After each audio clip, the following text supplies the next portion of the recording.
yapıyor? Abi ya, cevizli ya, fındıklı ya. Burası mı? Haber yapacağız. Taşır şurada var abi. Bir dakika abi ben. Ama haber geldi. Hemen orada bana sırada haber geldi. Abi.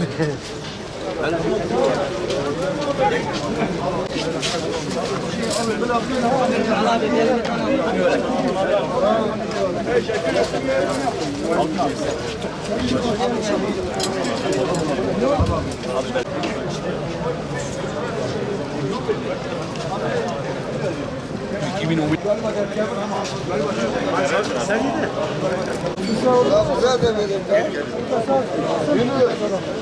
Bir taraftan